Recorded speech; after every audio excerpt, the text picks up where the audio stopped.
Today's tech news moves fast, but understanding it shouldn't be hard.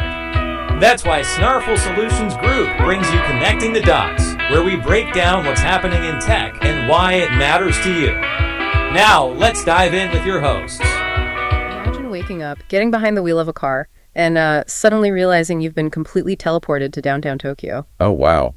That sounds kind of terrifying, honestly.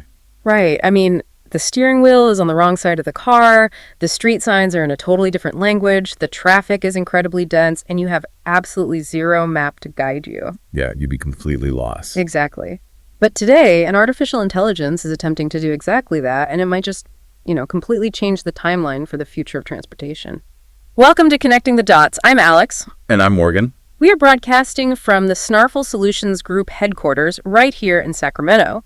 And today is Thursday, March 12th, 2026. On the show today, we are opening up the Morning Star, which is our internal Snarful Tech article report, to bring you the top 3 stories shaping our world. Yeah, we'll look at that AI car navigating Japan, then explore how a massive software upgrade is finally bringing corporate order to the chaotic Wild West of cryptocurrency. And then we'll wrap up with Microsoft's somewhat controversial new attempt to turn your personal health records into a medical superintelligence. But before we break down the tech, let's take a look at the physical world outside. If you're local to us here in Sacramento, enjoy the day. We've got beautiful sunny skies and a high of 80 degrees. Yeah, but the rest of the country is dealing with a totally different reality. I mean, we are looking at a day of extreme weather on almost every front. It's wild. A widespread high wind event is currently sweeping right through the interior Northwest, across the Northern Plains, and into the upper Midwest. Right, and those winds are triggering this domino effect of secondary hazards. Down in the central and southern plains, stretching into coastal Texas, gusty winds are colliding with incredibly low humidity. Which is super dangerous. It really is. That's creating critical fire weather conditions, so please be extremely cautious if you are anywhere in those regions.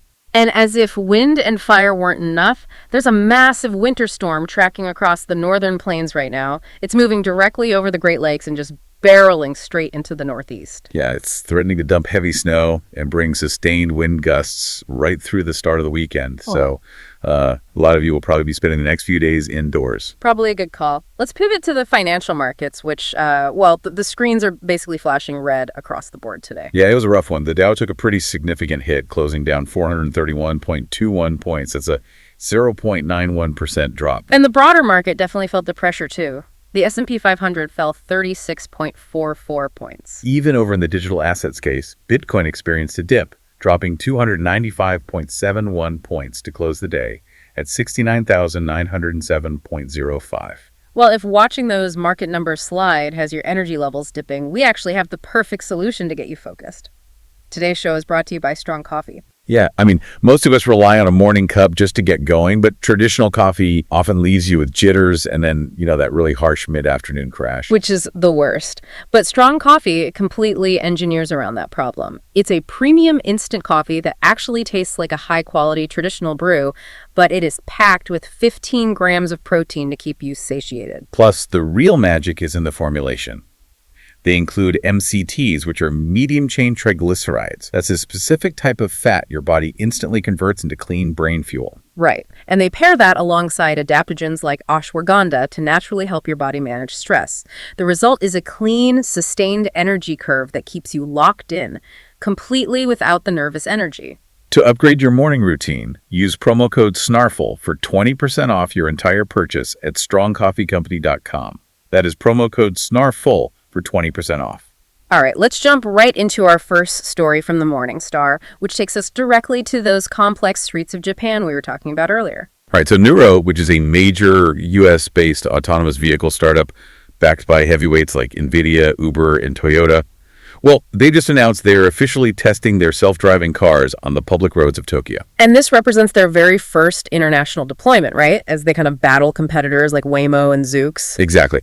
But the headline here isn't just that a car is driving itself in Japan. Yeah. The real breakthrough is the specific underlying technology Nuro is utilizing. It's a concept known as zero-shot autonomy. Okay, zero shot. What does that actually mean in practice? So normally, deploying an autonomous fleet into a brand new city requires this grueling onboarding process. A company will spend months, sometimes literally years, driving human-operated cars around every single block, collecting petabytes of data. Like mapping out every inch. Right. They meticulously build a high-definition 3D map of the city, geofencing the operating area, so the AI essentially memorizes the terrain before it ever actually takes the wheel on its own. Okay, but Nuro skipped that. Completely, entirely. They Yeah. did not train their system on Japanese driving data at all. Wait, I'm stuck on one major thing here.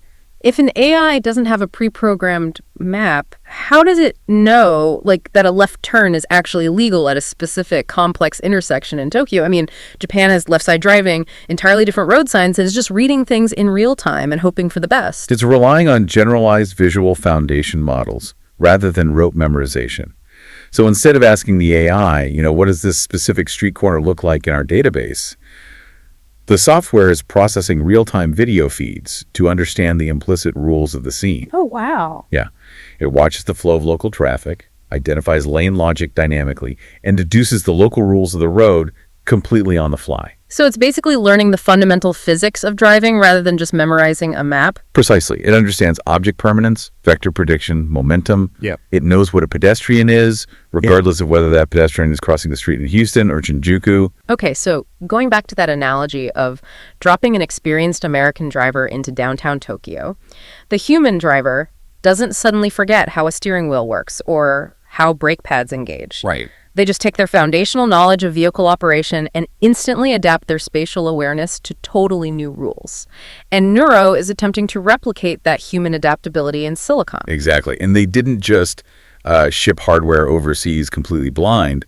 They pre-tested this zero-shot adaptability rigorously.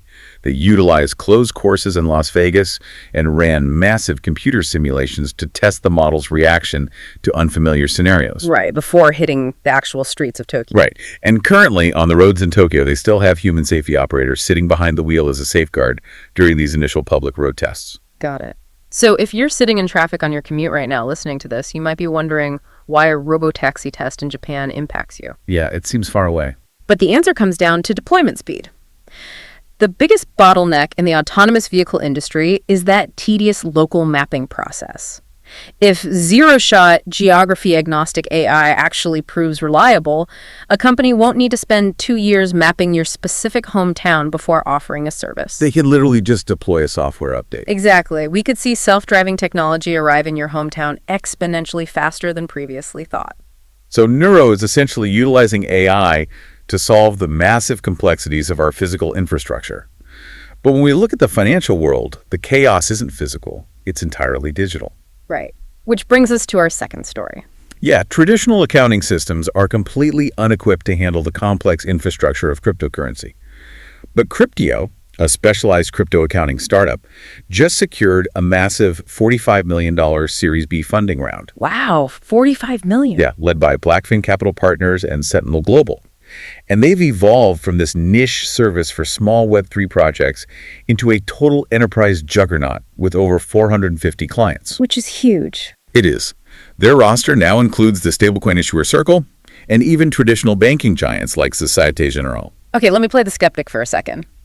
Crypto has a well-earned reputation for being the Wild West.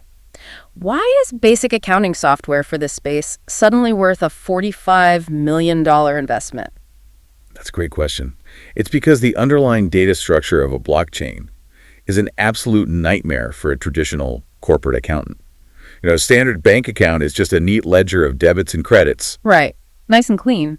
But a single blockchain transaction might involve a smart contract execution, a fluctuating gas fee on the Ethereum network, a token swap, and a fractional loss to a decentralized liquidity pool all at once. So it's basically the equivalent of trying to do a massive corporation's taxes, but instead of organized spreadsheets, you're handed thousands of loose receipts blowing around in a hurricane. Exactly. And half of those receipts are written in cryptographic hash functions. So Yeah. Cryptio acts as the paperweight and the calculator. It's the translation layer. Uh, It pulls fragmented, messy data from hundreds of different digital wallets, institutional custodians, and decentralized exchanges. And it unwinds all that complex cryptography into standardized, trusted financial reports that a traditional auditor can actually read. It handles digital asset tracking, crypto loan management, and just basic reconciliation. And the demand for that translation layer isn't just organic tech adoption, right? It's being heavily forced by massive regulatory shifts. Definitely. Like the Financial Accounting Standards Board, the FASB, which sets the rules for corporate accounting in the US, they instituted new rules that require corporations to report their crypto assets at fair value. Right, and let's explain why fair value reporting is such a massive hurdle. Previously, companies treated crypto as an intangible asset. Meaning they only recorded the value when it dropped, not when it went up. Right, but the new rules require them to constantly track and report the real-time market price of these incredibly volatile assets. You simply cannot comply with that standard using a manual spreadsheet. You need enterprise-grade software computing the data continuously. Furthermore, federal banking regulators have drastically eased the rules regarding digital asset custody. They replaced a highly restrictive SEC guidance known as SAB 121 with a much more lenient framework called SAB 122. Yeah, SAB 121 was a massive roadblock. It effectively forced traditional banks to hold $1 of their own capital in reserve for every dollar of customer cryptocurrency they held in custody. It just made holding digital assets prohibitively expensive for a bank. But by replacing that with SAB 122, the SEC removed that massive capital penalty, drastically lowering the barrier to entry. Right, and when you combine that regulatory easing with the current Trump administration pushing explicitly pro-crypto cyber strategies, the floodgates really open. So for you, the listener, what does this mean? It means the traditional financial institutions you use every day, the bank holding your checking account, the firm managing your 401k, they are actively adopting blockchain technology right now. Digital assets are rapidly integrating into the traditional banking system. And software like Cryptio is the essential infrastructure making that merger even possible. Corporations are desperately seeking secure ways to organize their digital wealth. Which is a perfect pivot to our final story. Because while companies are trying to securely track digital wealth, Microsoft is launching an AI to track an individual's most personal and valuable asset. Their health data. Exactly. Microsoft just launched Copilot Health for adult users in the United States. It's a secure, isolated space built directly into their consumer Copilot AI chatbot, designed specifically to aggregate and manage your entire medical footprint. And the scale of integration they're offering is staggering.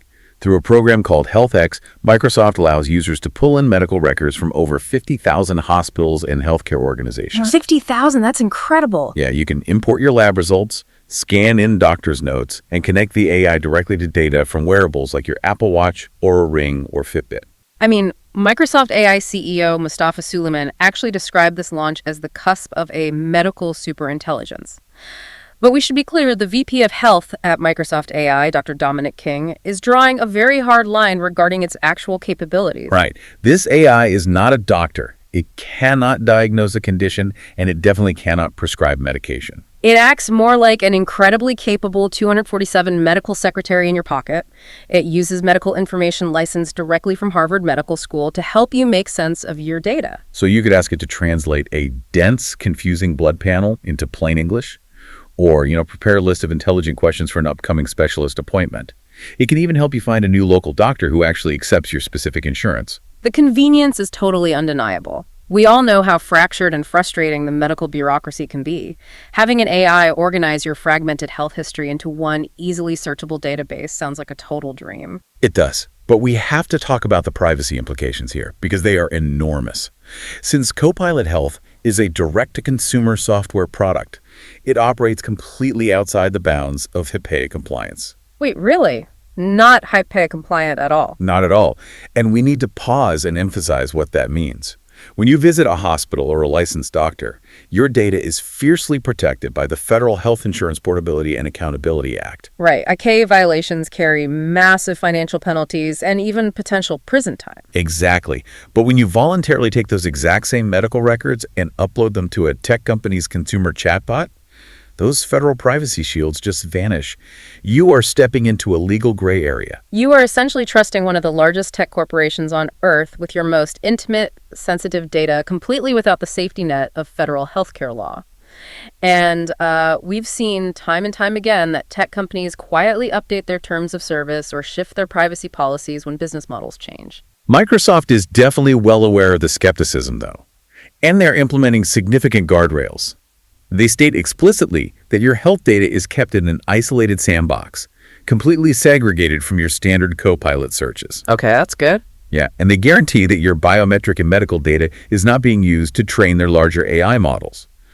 Plus, users retain full control to toggle off access or permanently delete their data repository at any time. They also secured an ISO 42001 certification before launch, right? Yes, and that certification is critical.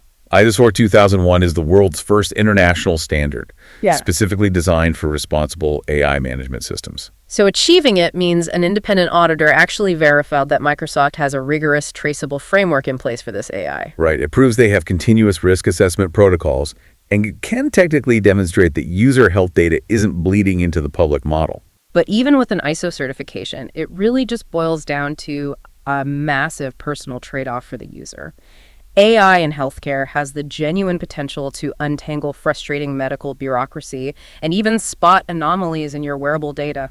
Like a subtle shift in heart rate variability over 6 months that a human doctor might completely miss during a rushed 15-minute annual physical. Exactly. But you have to carefully weigh the convenience of that medical superintelligence against the reality of data privacy in the tech industry. It's a tough call.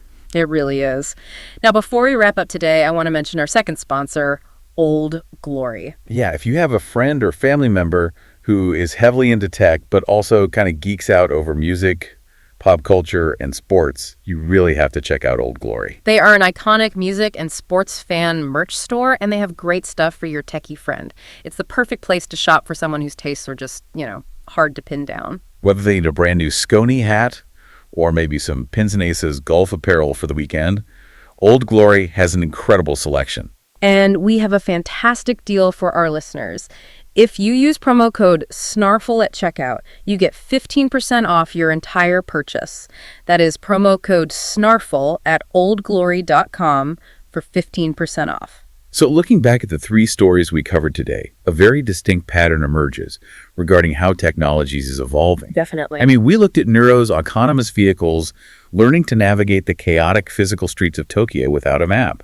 We explored Cryptio bringing rigorous accounting logic to the untamed digital wilderness of corporate crypto. And finally, we examined Microsoft's attempt to centralize our messy, fragmented biological health record into a single AI interface. The unifying theme here is that today's technology is all about building highly adaptable systems to navigate and organize massive, overwhelming complexity on our behalf. We are actively delegating the management of our roads, our money, and our health to automated intelligence. Which leaves us with a final provocative thought to consider today. As these systems get better and better at flawlessly optimizing our lives and removing friction. Where is the line between convenient automation and giving up too much control? If we build systems so perfectly rational that they manage every complex variable for us, do we risk engineering out the very intuition and creative chaos that makes human progress possible in the first place? It is a profound trade-off, and one we will have to navigate very soon. We're here to help at Snarful, so reach out on our website if you have any more questions. That's a wrap on today's top stories. Remember, tech doesn't have to be complicated, and we're here to help connect the dots. If you've got questions or want to learn more, visit us at snarful.com. Thanks for listening, and we'll catch you next time.